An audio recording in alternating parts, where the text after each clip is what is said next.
సరే, కాకినాడ సీపోర్ట్కి వస్తాం.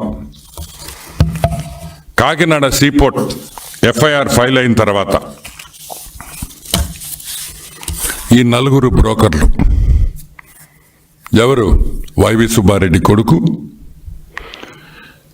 పెద్ద బ్రోకర్ జగన్మోహన్ రెడ్డి, చిన్న broker Sarath Chandrareddy, medium size broker మన పొట్టి సారాయిరెడ్డి. ఆదాన్ డిస్టిలరీస్ గురించి మీకు బాగా గుర్తుంది కదా. మనం ఎన్నోసార్లు ఆదాన్ డిస్టిలరీస్ గురించి మాట్లాడుకున్నాం. దొంగ సారా వ్యాపారం చేసి మనం వాళ్ళ డైరెక్టర్ లెవెల్లో కూడా, అది కూడా అరబిందో కంపెనీదే. ఆ శరత్ రెడ్డే, ఆ అరబిందో శరత్ రెడ్డే ఈ శరత్ రెడ్డి. వీళ్ళు ఏం చేశారంటే, కాకినాడ డీప్ సీ పోర్ట్ అనే కేవీరావు గారి డీప్ సీ పోర్ట్ అది ఒక పోర్ట్ కాదు, 2 పోర్ట్లు. మీరందరూ కాకినాడ సీ పోర్ట్ ఒకటే అంటున్నారు. కాకినాడ సీ పోర్ట్ ఒకటి, కళింగ ఇంటర్నేషనల్ పోర్ట్ ఒకటి. దాంట్లో కూడా వీళ్ళకి షేర్స్ ఉన్నాయి. ఈరోజు కాకినాడ సీ పోర్ట్ ఒక్కటే 451 కోటి నుంచి 530 కోట్ల రూపాయలు యావరేజ్ ఎర్నింగ్స్ ఈ సంవత్సరం, లాస్ట్ ఇయర్. అదే కాకుండా ప్రీవియస్గా ఆ కంపెనీ బిఫోర్ ట్యాక్సెస్ 290 కోట్ల నుంచి 330 కోట్ల వరకు సంపాదించింది. అంటే ఆదాయం, బిఫోర్ ట్యాక్సెస్ వచ్చిన ఆదాయం యావరేజ్ చూసుకుంటే 350 crores ఒక సంవత్సరానికి సంపాదించిన పోర్ట్ అది. ఈరోజు మేము అడుగుతున్నాం, అంత బ్రహ్మాండంగా జరుగుతున్న పోర్టు ఎవడైనా షేర్లు అమ్ముకుంటాడా? లాస్లో ఉండే కంపెనీని మనం షేర్లు అడిగితే లాస్లో ఉండే కంపెనీని మనం కొనుక్కోవచ్చు, నష్టాల్లో ఉండే కంపెనీని మనం కొనుక్కోవచ్చు. కానీ బ్రహ్మాండంగా లాభాల్లో ఉండే కంపెనీ ఎవడు కూడా తక్కువ రేటుకి అమ్మడనే విషయం మనం అందరం గుర్తుపెట్టుకోవాలి. నేను ఒకటే చెప్తున్నా, బాగా ఆలోచించండి మీరందరూ. కాకినాడ డీప్ సీ పోర్ట్ని కైవల్సం చేసుకునేదానికి ఎంత మోసం చేశారో కూడా మీకు అందరికీ నేను మనవి చేస్తా ఉన్నా. ఏమయ్యా, కాకినాడ డీప్ సీ పోర్ట్ మీకు కావాలనుకున్న తర్వాత వెంటనే రంగంలోకి శ్రీకాంత్ రెడ్డి దిగుతాడు, శరత్ రెడ్డి దిగుతాడు, కేవీరావుని బెదిరిస్తారు. గవర్నమెంట్ నుంచి ఎటువంటి కోఆపరేషన్ ఉండదు. అసలు గవర్నమెంట్ పట్టించుకోదు ఆ పోర్ట్ని. ఏమడిగినా లేవంటాయి. ఆ మాయన ఒక కంపెనీని దింపుతారు, ఒక ఆడిటర్ని దింపుతారు, ఇంకొక పెద్ద బ్రోకర్ ఆడిటర్ వాడు.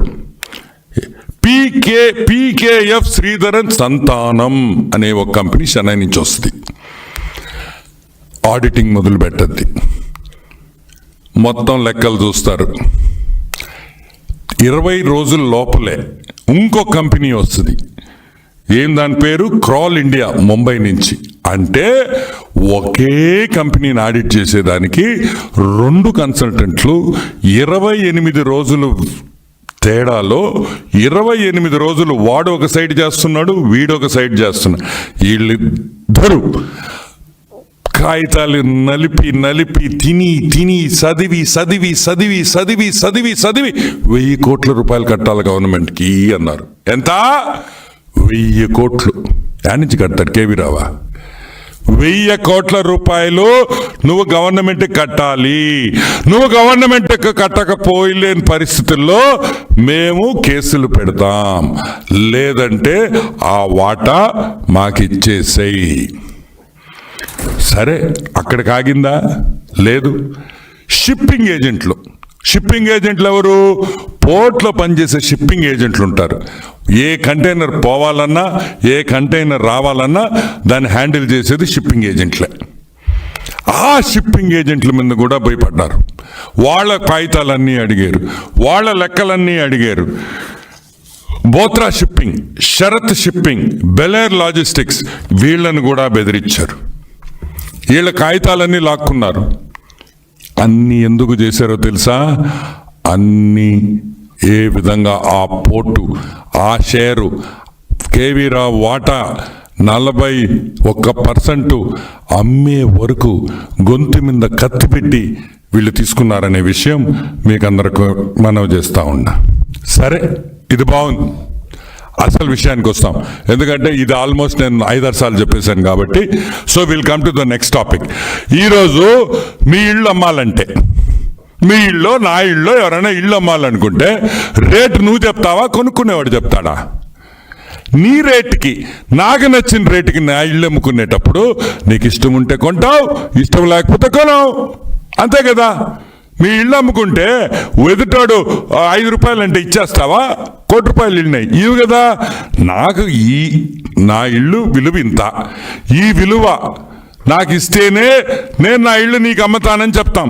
ఈరోజు నేను చెప్తున్నాను, కాకినాడ డీప్ సీ పోర్ట్లో 41% అమ్మేదానికి అరబిందో వాడు మనోహర్ చౌదరి అసోసియేట్స్ అని ఒక కంపెనీకి ఇస్తాడు. అంటే వాడు ఏ రేటు చెప్తే అదే, ఈడే వాడికి డబ్బులు ఇస్తాడు, ఈడే వాడిని కన్సల్టెంట్గా పెడతాడు. అరబిందో గాడు, వాడు శరత్ గాడు, వాడే రేటు చెప్తాడు, ఈ రేటుకి అయితే మీరు తీసుకోవచ్చు అని. సరే, ఎంత? 494 కోట్ల రూపాయలకి